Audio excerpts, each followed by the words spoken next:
The story starts and we see Tony Stark sitting in his workshop. He watches the Avengers harming one another via satellites because he is bored. He assures Jarvis that nothing bad transpired when the Avengers were disbanded. Stark may see Captain America battling the Red Skull in this image. Tony is taken aback since the Red Skull has been dead for a very long period, but satellite data verifies its identity.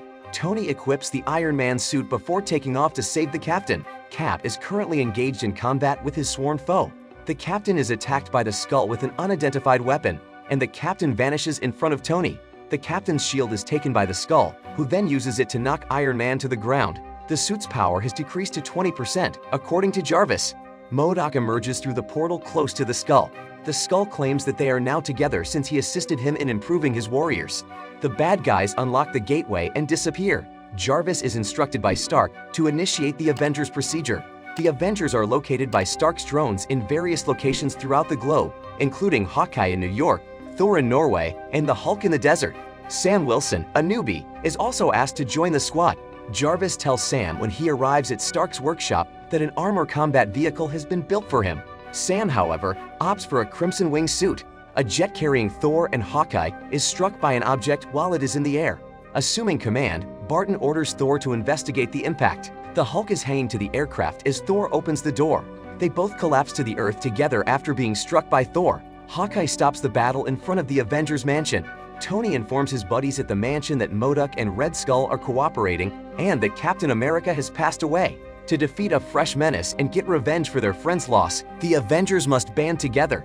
Stark notices the Red Skull's base as the Avengers aircraft is above Antarctica.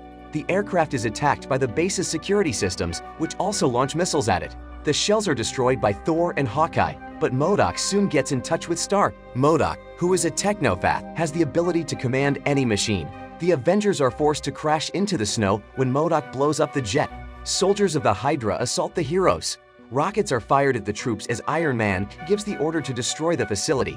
Thor uses his hammer to disarm the weapons. Black Widow saves Tony Stark from Modok's attempt to use his might to bribe him.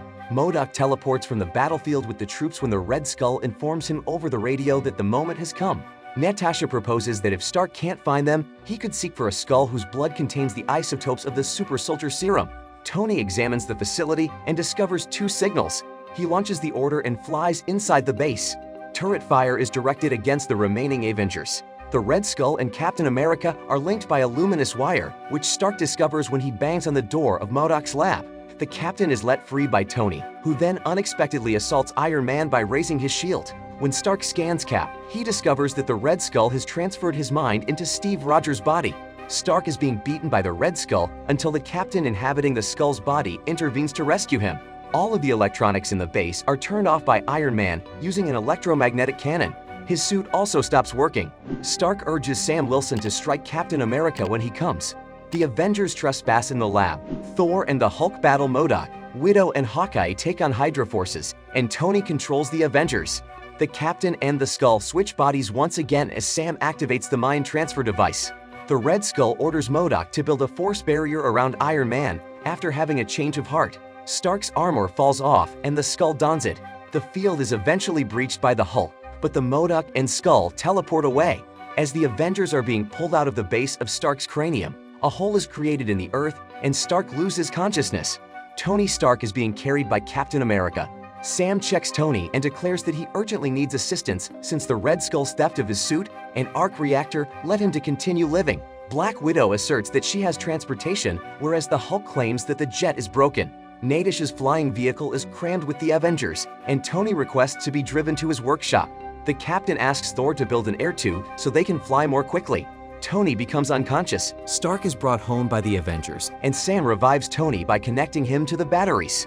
The Captain praises Sam as Tony starts to awaken. Tony is given the Mark V suit by Jarvis. On a submersible, the Red Skull and Modok are traveling.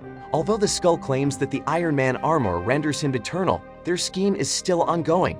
They must eliminate the Avengers as a whole. According to Modok, he jumped a business onto the Black Widow's flying vehicle. Tony dons new, stronger armor and declares that he can now battle the Red Skull. The Avengers are upset when Stark ignores them. The Hulk, Black Widow, Thor, and Hawkeye depart. Indifferent to Modok's nanorobots flying inside the estate, Widow and Barton converse in front of the sculptures of previous heroes. In the training room, Thor and the Hulk spar, but the nanorobots infect them. Thor is attacked by the Hulk when he loses control of himself, and they enter the room containing the sculptures. The infected Hulk strikes the Widow and Clint when they attempt to intervene after realizing something is awry. They get infected by the nanorobots and begin to battle one another. When Tony and Falcon see the commotion at the estate, they suspect something is wrong. Tony wants to scan the image but accidentally blows up the screen. The Captain and the Falcon rush outside. Captain Stark tells him he can't fight yet, but he won't fix the armor. The Captain and the Falcon go outside, and they are also infected by nanorobots. They start fighting with each other. A crowd of journalists gathers at the Avengers mansion. Tony understands what's going on and asks Jarvis to find a trace of Modok or the Red Skull. Iron Man finds Modok in the mansion and shoots him with the help of directed radiation. He returns the Avengers' consciousness. At this time, the Red Skull passes into Stark's workshop under Stark's command. The Avengers attack the Red Skull with joint attacks, bringing him to his knees. The villain teleports and explosions are heard under the mansion. Skull and Modok mine the reactor under the mansion. Tony says that if the reactor explodes, it will destroy Manhattan. Tony asks Falcon and Thor to create a funnel over the mansion. He and the Hulk go down to the reactor. Stark tells the Hulk that the reactor needs to be thrown into the funnel with all his strength. The Hulk joyfully obeys the order, and the reactor flies into space. Falcon loses consciousness and falls from a height, but he is saved by Thor at the ruins of the mansion. The Avengers decide what to do next. Tony decides not to dismiss the Avengers, as the Skull contacts other villains. He invites them to unite at Stark Tower. Tony tells his friends that the Skull is assembling a team of supervillains. Stark shows the Avengers their new home, a room in Stark Tower. Jarvis reports that a monster has appeared in China. Stark commands the departure, and the Avengers' shelter turns into an airplane. The Avengers rush to the rescue, and the story ends here.